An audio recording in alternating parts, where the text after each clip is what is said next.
주야로 묵상. 오늘은 골로새서 4장 12절에서부터 14절까지의 말씀입니다. 오늘은 이제 새 인물이 등장하죠. 우리가 어제 유대인, 그리스도인, 동역자들에 대해서 살펴보았다면 이제 오늘은 이방인, 그리스도인입니다. 에바브라, 또 사랑을 받는 의사 누가, 데마, 이렇게 세 사람이 등장하는데요.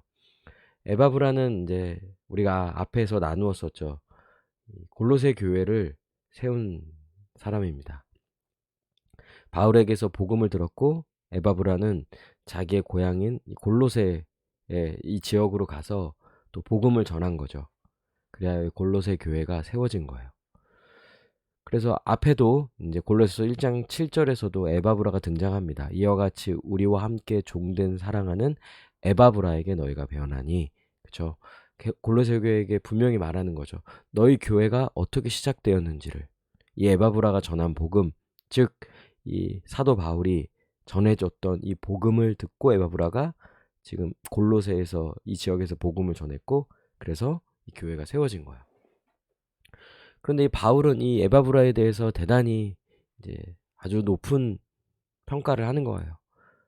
예수의 종인 너희에게서 온 에바브라, 그쵸? 그러니까 예수 그리스도의 종, 이런 표현인 건 사실 그만큼 에바브라가 아주 충성스러운 자라는 거죠. 그가 항상, 와, 이런 표현들 보면 진짜 에바브라가 얼마나 이 복음을 듣고 또 회심하고 구원받고 난 이후에 얼마나 열심히 했는지를 이제 우리는 알 수 있는 거죠.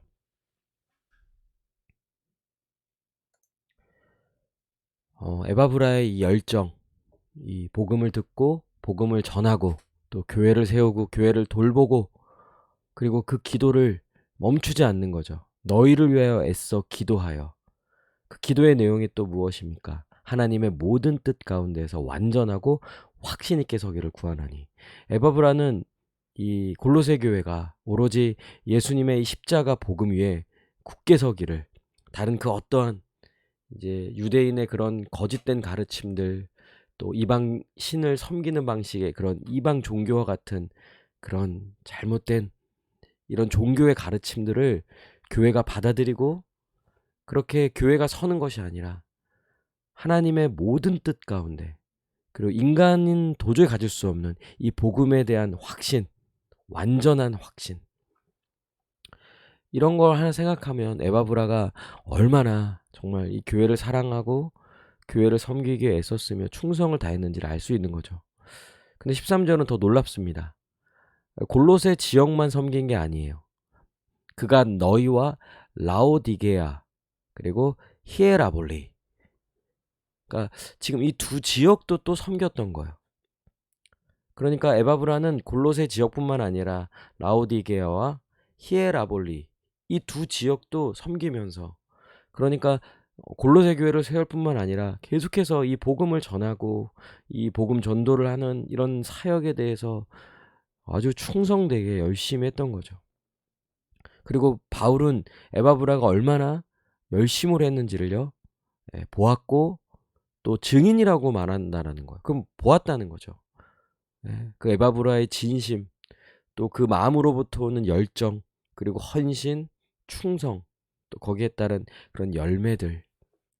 사실 에바브라의 헌신과 이 복음 전도 사역을 통하여서 골로새 교회가 세워진 거잖아요. 그래서 다시금 이 에바브라를 또 등장시킴으로써 또 교회가 다시금 이 에바브라를 바라보며 다시 온전한 복음으로 돌아가기를 바라는 이 바울의 마음도 느낄 수 있지만, 또 에바브라와 같은 이런 동역자, 결국 이 에바브라가 어떻게 이런 놀라운 이런 사역들을 감당할 수 있게 되었습니까? 이거 다 바울이 전한 그 복음으로 인한 거죠. 물론 이제 바울은 자기가 전해서 이렇게 에바브라가 세워졌다 이렇게 말할 리가 없겠죠.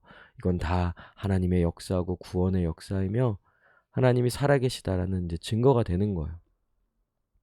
이러면서 에바브라를 통해 아마 바울은 많은 위로와 격려를 이제 받았을 거예요. 그리고 하나님이 살아계시다라는 것, 하나님의 구원 역사가 계속되고 있다라는 사실을 분명히 알았을 거예요. 그 14절에 등장하는 두 인물이 있죠. 사랑을 받는 의사 누가. 여기서 누가가 이제 바로 이 사도행전을 기록하였고 또 누가복음을 기록한 저자입니다. 그래서 바울이 진정 사랑하는 누가이죠. 누가와 아주 깊은 친밀 관계를 맺으면서 또 누가는 바울로부터 그 복음을 전했던 그 생생했던 이야기들을 다 전해 들으면서 이 사도행전을 기록하였고요. 여기서 등장하는 대마도 이 당시에만 해도 대단히 열심으로 이제 같이 했었을 것 같은데, 근데 디모데후서 4장 10절에 가면 참으로 안타까운 이제 일들이 등장하죠.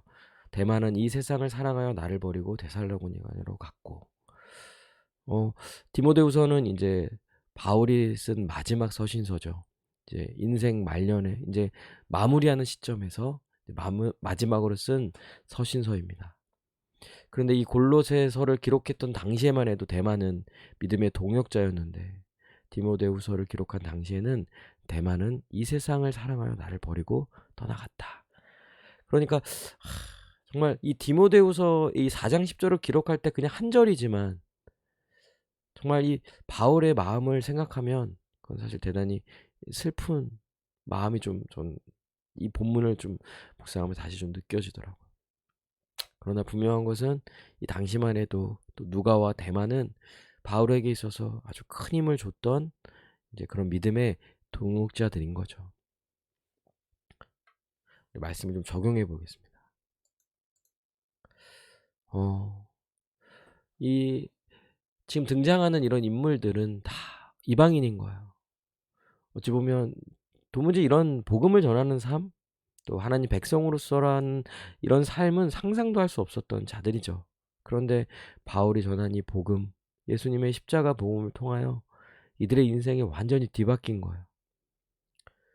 더 나아가서는 얼마나 이 복음을 전하는 일에 힘쓰는지 그 열정과 헌신을 생각했을 때 그들의 마음, 그들의 헌신, 이런 거 하나하나를 볼 때 바울은 정말 큰 위로와 격려를 얻는 거죠.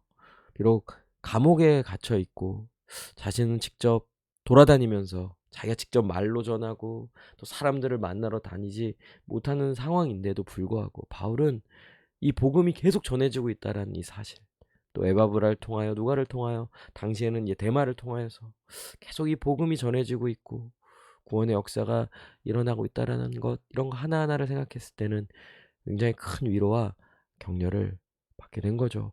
어떻게 이런 이방인들이 이런 주의 백성이 되고 이런 구원의 역사를 계속 일으킬 수 있습니까? 이건 다 하나님의 은혜이고 하나님의 구원의 역사인 거죠. 또한 우리도 정말 우리의 모습이 정말 이 교회를 세워가고 우리가 이 배운 복음, 듣고 있는 복음, 우리를 구원에 이르게 한 이 복음, 이 복음에 대한 열정이 있는지 좀 한번 생각해 볼 필요가 있을 것 같아요. 주님의 뜻을 이루게 하여 더욱 힘쓰고 있는지, 또 우리는 다른 사람들에게 도전을 주고 또 오히려 격려를 주고 위로를 줄 수 있는 그런 삶인지, 다른 우리 동역자의 도전받을 만한 삶인지, 아니면 오히려 정말 힘을 빼앗는, 물론 이제 대마가 나중에 그런 역할을 하죠. 결국은 바울을 배신하고 바울을 등지고, 물론 바울을 배신하고 바울을 등지는 건 인간적인 관계 그 이상의 의미죠. 주님을 배반한 거예요. 주님을 떠난 거죠.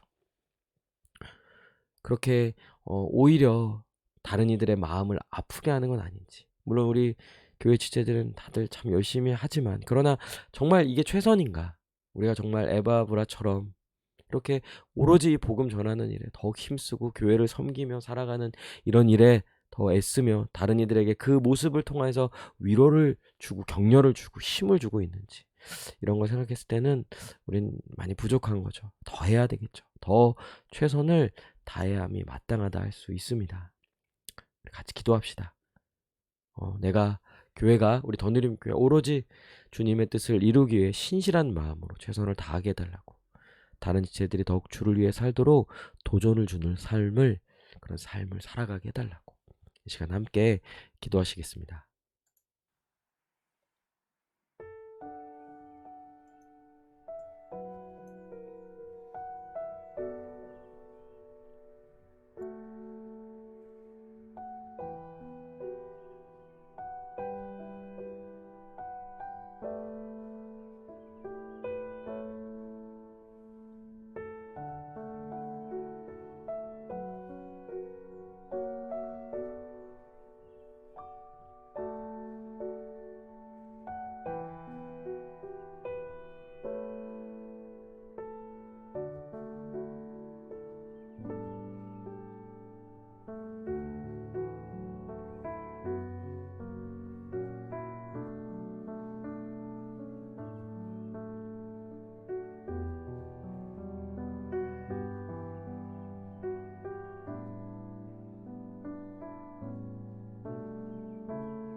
기도합니다.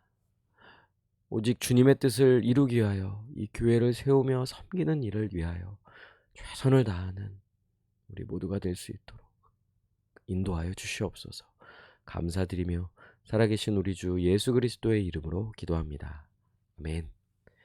오늘도 우리 주님과 함께 또 주님 안에서 승리하는 복된 하루 되시길 바랍니다.